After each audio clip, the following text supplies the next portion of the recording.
Book 2. Telemachus prepares for his voyage. As soon as rose-fingered early dawn appeared, Odysseus' dear son jumped up out of bed and dressed. He slung a sharp sword from his shoulders and laced his lovely sandals over his shining feet. At once he asked the loud-voiced heralds to summon all the long-haired Achaeans to assembly. They issued the call, and the Achaeans came, gathering quickly. When the assembly had convened, Telemachus moved to the meeting. Among the men, hero Aegyptus was the first to speak, a man stooped with age. Men in Ithaca, listen now to what I have to say. We have not held a general meeting or assembly since the day Odysseus sailed off in his hollow ships. What man has made us gather now? What's his reason? Has he heard some news about the army and will tell us details of his journey home? Or is it some other public business he will introduce and talk about? Odysseus' dear son Telemachus began to speak, talking to Aegyptus first of all. Old man, the one who called the people to this meeting is not far off, as you will quickly learn.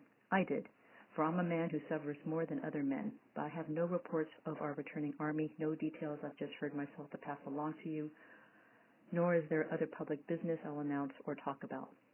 The issue here is my own need, for in my household troubles have fallen in a double sense. First, my noble fathers perished, the man who was once your king and my kind father. And then there's an even greater problem, which will quickly and completely shatter this entire house, and my whole livelihood will be destroyed. These suitors, the dear sons of those men here with most nobility, are pestering my mother against her will. They don't want to journey to her father, Icarius, in his home, where he himself could set a bride price for his daughter and give her to the man he feels he likes, the one who pleases him the most. Instead, they hang around our house day after day, slaughtering oxen, fat goats, and sheep.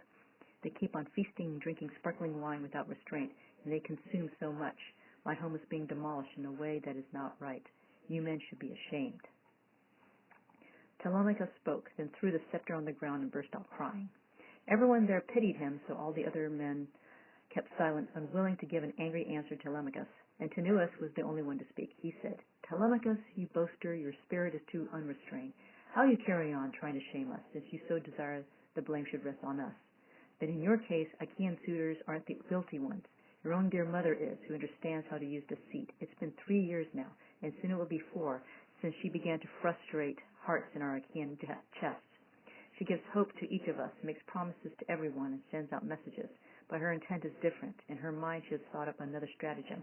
In her room, she had a large loom set up and started weaving something very big, with thread that was quite thin. She said to us, Young men, those of you who are my suitors since Lord Odysseus is dead, you must wait, although you're keen for me to marry, till I complete this cloak. Otherwise, my weaving would be wasted and in vain. It is a shroud for warriors Laertes, for the day a lethal fate will strike him dead. Then none of the Achaean women here will be annoyed with me because a man who acquired so many rich possessions should lie without a shroud. That's what she said, and our proud hearts agreed, and so each day she wove at her great loom, but every night she set up torches and pulled the work apart.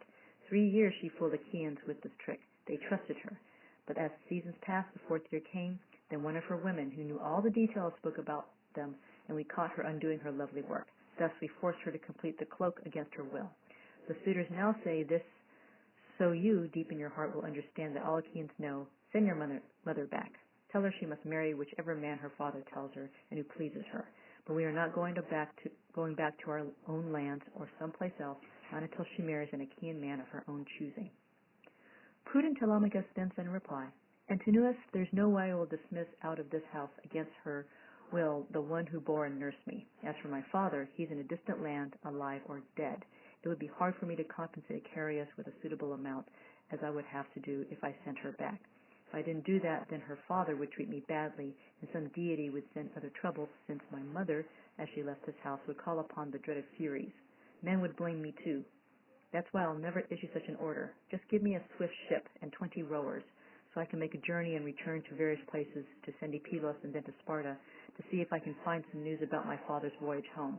If I hear my father is still living and returning home, I could hold out here for 1 more year, although it's hard for me.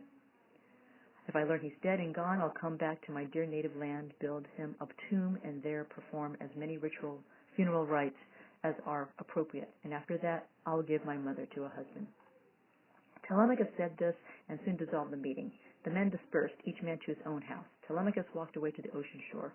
Once he washed his hands in the gray salt water, to Athena he made this prayer. Oh, hear me, you who yesterday came to my home as a god and ordered me to set out in a ship across the murky seas to learn about my father's voyage back after being away so long. All this Achaeans are preventing, most of all the suitors with their wicked arrogance." As he said this prayer, Athena came up close to him, looking and sounding just like Mentor. She spoke, her words had wings. "You must not delay that trip you wish to make. I am a friend of your ancestral home, so much so that I will furnish a fast ship for you and come in person with you.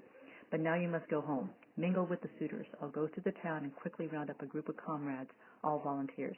In seagirt Ithaca, I'll choose from the many ships, new and old, the best one for you. And then when that ship has been made ready and is fit to sail, we'll launch it out into the wine dark sea."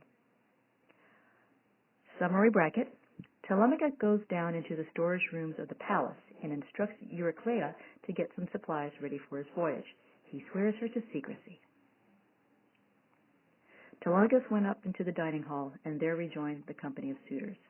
Then goddess Athena, with the gleaming eyes, thought of something else. Looking like Telemachus, she went all through the city. To every man she came up to, she gave the same instructions, telling them to meet by the fast ship that evening. Next, she asked Noemon, fine son of Phronius, for a swift ship, and he was happy to oblige. Then the sun went down and all the roads grew dark. Athena dragged the fast ship down into the sea and stocked it with supplies. All the materials well-decked boats have stowed on board, then moved the ship to the harbor's outer edge. There they assembled, that group of brave companions, and the goddess instilled fresh heart in every one of them. Then bright-eyed Athena told Telemachus to come outside by the entrance to the spacious hall.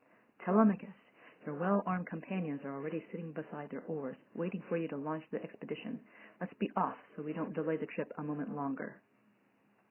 With these words, Pallas Athena quickly led the way, and Telemachus followed. Then, with Athena going on board ahead of him, Telemachus embarked. She sat in the stern. Telemachus sat right beside her as the men untied the stern ropes, then climbed aboard the ship and went to seat themselves beside their oarlocks. Bright-eyed Athena arranged a fair breeze for them, a strong west wind blowing across the wine-dark sea. As the ship sliced straight through the swell on its way forward, around the bow began the great song of the waves. Then, all night long and well beyond the sunrise, their ship continued sailing on its journey.